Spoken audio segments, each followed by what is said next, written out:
মৰমৰ ছাত্ৰ ছাত্ৰীসকল আমি আজি যেটো তোমালোকৰ চেপ্টাৰ 12 পাৰস্যত এভুমুখী লেখক ৰথীন্দ্ৰনাথ গোস্বামী দেৱৰ এই পাঠটোৰ কথা আমি আলোচনা কৰিম। এই পাঠৰ পৰানো আমাক কেনেকুৱা ধৰণৰ প্ৰশ্ন দিব পাৰে। এই পাঠটো অকমান ৰস নাই কাৰণে সাগে নিশ্চয় ছাত্ৰ ছাত্ৰী অলপ বেয়া পায় নেকি, কিন্তু এই পাঠৰ প্ৰশ্ন কৰিবলৈ বেছিহে সহজ। কেনে ধৰণৰ প্ৰশ্ন আহিব তোমালোকক মই কৈ যাম, চাই যাবা। আমাৰ প্ৰথম কথা হৈছিল কি বুচেৰ নগৰী পাৰস্য উপসাগৰৰ পাৰত অৱস্থিত, একদম প্ৰথম প্ৰশ্নটো। আৰু তেতিয়া ইয়াত কি আছিলে, বুচেৰৰ তাপমাত্ৰা আছিলে মাত্ৰ 40 ডিগ্ৰী আৰু তাত আছিলে কবি আছিল মানে যিজন লেখক আছিল ৰথীন্দ্ৰনাথ গোস্বামী আৰু তেওঁৰ লগত মেহদি আৰু ঘাছেম আছিলে। নামকেইটা তোমালোকে মনত ৰাখিবা। তাৰপিছতে ইৰাণৰ এইটো হৈছে এটা সামৰিক ঘাটি আৰু ইয়াত কি আছে, এটা নিউক্লিয়াৰ ৰিয়েক্টৰ আছে। এইটো এটা কুৱেশ্যন হয়। তাৰ পিছতে তাৰ নেক্সট তোমালোকে চাবা, ইয়াত আছে জিঅলেগ নামৰ এটা ইটালিয়ান কোম্পানী। গতিকে জিঅলেগ কি বুলি ক'লে এটা ইটালিয়ান কোম্পানী আৰু ইয়াত মাডলগাৰ বুলি এটা শব্দ আছে। মাডলগাৰটো হৈছে তেলৰ বাবে চলোৱা খনন কাৰ্যত মাডলগিং আহিলাসমূহৰ গুৰুত্ব। গতিকে মাডলগিং আহিলা আৰু মাডলগাৰজনে সেই আহিলাখিনি ব্যৱহাৰ কৰে। গতিকে সেইটো হৈছে এটা গুৰুত্বপূৰ্ণ সঁজুলি। গতিকে সেইটো আমি মাডলগাৰ আৰু মাডলগিং তোমালোকে নিশ্চয় বুজি পালা। ইয়াৰ পিছত আমি আহিম যে ভেংকি বুলি যিজন কৈছিলে তেওঁ সেইজন আছিলে সহকৰ্মী। আৰু ইয়াত এটা আমাৰ আবুজাৰ এটা ট্ৰেভেল এজেণ্ট আছে।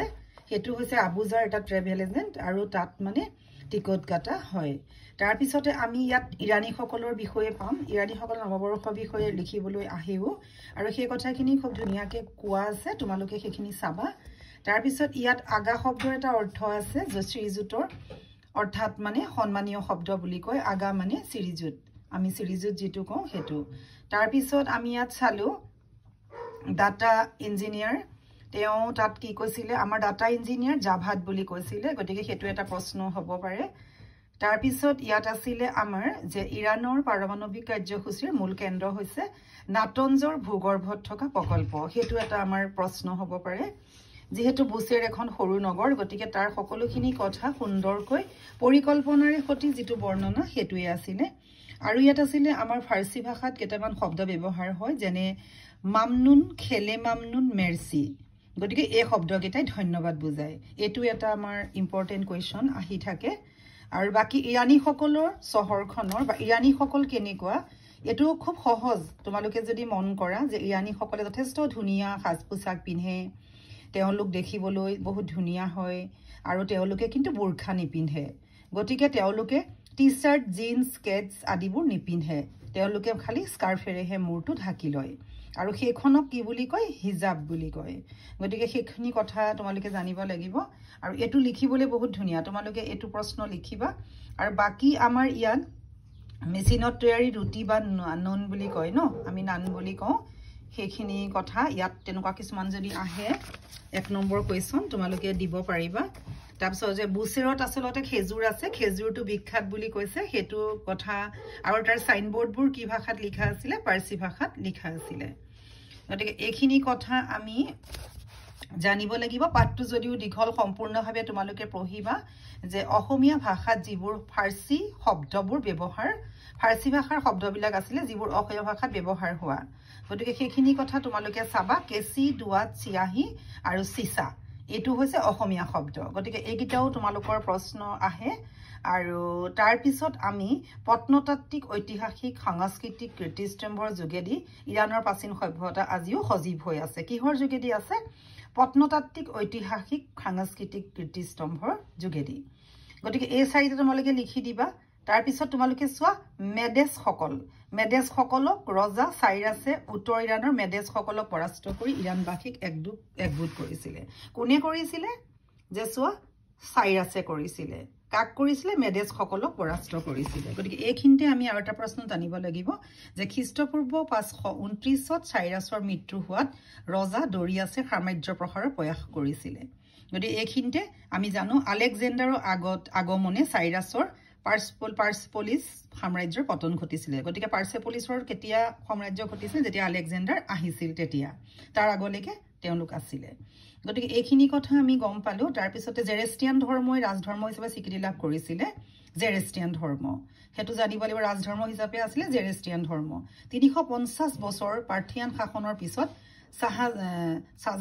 সাজানিদসকলে 4টা শতিকা কৰিছিলে তাৰ পিছত ইতিহাস সলনি হৈছিলে গতিকে এইখিনি কথা ইয়াৰ পৰা এক নম্বৰ কোৱেশ্চন আহিব পাৰে যে শাহ আব্বাস প্ৰথম বিশেষ অনুৰাগ আছিলে কাৰ আছিলে শাহ আগ্ৰাজ গতিকে শাহ আব্বাস কোন বুলি সুধিলে তোমালোকে এটো ক'ব পাৰিব লাগিব গতিকে সাফাজি বংশৰ শাসনকালৰ পূৰ্বে কিছু পৰিমাণে ঘূৰাই পাবলৈ সক্ষম হৈছিলে তাৰ পিছতে সিয়া সম্প্ৰদায় এটা আছিল ৰাজধৰ্মৰ খিতাপ লাভ কৰিছিল শ্ৰিয়া সম্প্ৰদায় সিয়াটো জানিব লাগিব তাৰ পিছত তোমালোকৰ ইয়ানৰ শাসনৰ কথা মনলৈ আহিলে নাদিৰ শাহৰ কথা মনত আহে তেওঁ কিমান দিন ৰাজত্ব কৰিছিল তাৰ পিছত তেওঁলোকে বহুত নাগৰিক হত্যা কৰি মুগল সম্ৰাট মহম্মদ শাহক পৰাস্ত কৰি পেলাই ৰাজভঁৰাল লুটিলে তাৰ পিছতে এইখিনি দেখিছা নহয় নাগৰিকক হত্যা কৰিলে কহিনুৰ হীৰা মুকুটৰ উপৰিও হাতী ঘোঁৰা উট লৈ গ'ল তাৰ পিছত তেওঁলোকে লাহেকে পিছত কি হ'ল এখনেই প্ৰথম বিশ্বযুদ্ধলৈকে ৰাজত্ব কৰিছিলে তাৰ পৰা আমাৰ সোভিয়েট ৰাছিয়া এটো এটা বহুত দৰকাৰী প্ৰশ্ন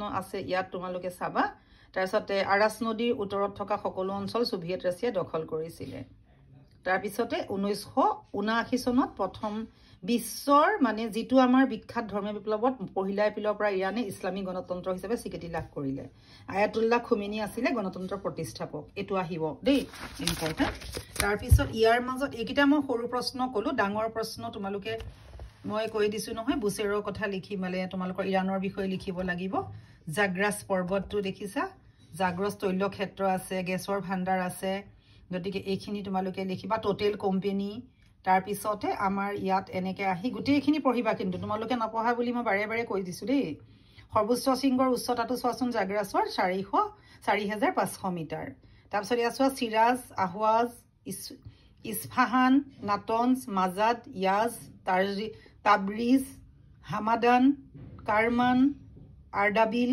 এইবোৰ নাম তাৰ পিছতে তাতে এইবোৰ শব্দ ব্যৱহাৰ কৰে খেলে মামনুন মেৰচি সালামক চাব্বাখেৰ গিটা পাৰ্সি শব্দ তাৰ পিছত ইৰানৰ দুটা আছে বিমানবন্দৰ এটা মেহৰাবাদ এয়াৰপোৰ্ট এটা খুমেনি ইন্টাৰনেশ্যনেল এয়াৰপোৰ্ট ক্ৰান্তি মেনেজাৰ পিকে বাৰ্মা তাৰ পিছতে আহি পেলাই পালেহি আৰু এটো হৈছে ইয়া দেখিছানে ইয়েলো কেবৰ কুপন ললে ইয়েলো কেব তাৰ পিছতে হোটেল হুমাত আছিলে আৰু তাৰ পৰা তাৰ পিছত এইখিনি তোমাৰ এনেকে পঢ়িবা মই ইম্পৰ্টেন্ট খিনি দাগ দি দিছো ইয়া দেখিছা নহয় পেৰিছৰ লগত তুলনা কৰিছে তেহৰানক কাৰ লগত তুলনা কৰে পেৰিছৰ লগত তাৰ পিছতে দীঘল পাঠ কিন্তু তোমালোকে সুন্দৰ দীঘলীয়া প্ৰশ্ন লিখিবলৈ কিন্তু বহুত ভাল দেই তাৰ পৰা ইয়াত তেওঁলোকে কেনেকে ধৰণে কি কৰে পিকে বাৰ্মা আহিলে তাৰ পিছতে এইখিনি মই দাগ দি থোৱাখিনি চোৱা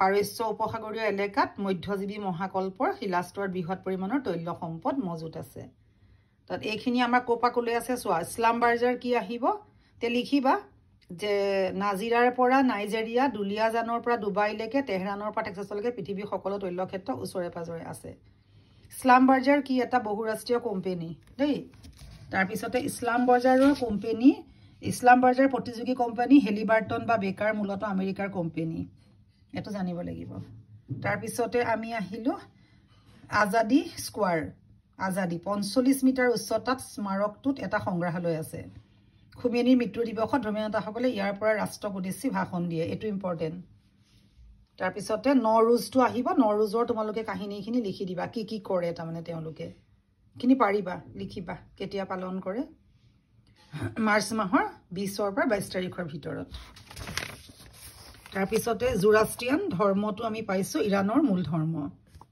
তাৰ পৰা এইখিনি তোমালোকৰ হেলকৰ যিখিনি নীতি নিয়ম কোড কি কৰে কেনেকে থয় এইখিনি আছে তাৰ পিছতে কেন্দ শব্দৰ অৰ্থ আহিলে চেনি বুলি লিখিবা চেনি কেন্দি তাৰ পিছতে তোমালোকে এইখিনি আহিবা মই দাগ দি থৈছো আয়াতুল্লাহ খুমেনিৰ মৃত্যু দিৱস গুৰুত্বপূৰ্ণ দিনটো হৈছে আয়াতুল্লাহ খুমেনিৰ মৃত্যু দিৱস তাৰ পিছতে ইয়াত তোমালোকে চোৱা বেহেস্তা-ই জাহৰা আহিব ইয়া তেহৰানৰ মুখ্য সমাধিস্থল দেই খোৱা বোৱাৰ দোকানৰ পৰা খেলপথাৰলৈকে আছে এনেকে লিখিলে তোমালোকে মাৰ্কস পাবা নোবেল বঁটা বিজয়ী শ্ৰীনিবাদী তেওঁ কি মানৱ অধিকাৰৰ ওপৰত তেওঁলোকে মানে এইকাৰণেই যুঁজিছিলে য'ত যুৱতীক ধৰ্ষণ কৰা হৈছিলে শাসন বিৰোধী বুলি যুৱকক শাস্তি দিয়া হৈছিলে পতিয়ে পত্নী ব্যৱহাৰ কৰিছিলে তাৰ ওপৰত তেওঁলোকে মানৱ অধিকাৰৰ অগ্ৰণী অনুৱা হিচাপে কাম কৰিছিলে শ্ৰীনিবাদীয়ে এটো একদম ইম্পৰ্টেন্ট তাৰ পিছত আমি এইখিনি পাঠ প্ৰায় শেষেই কৰিলো আৰু আগতে আমি ইয়া পালো গতি এইখিনি আছিল এই পাঠৰ মূল কথা তোমালোকে যদি পাঠটো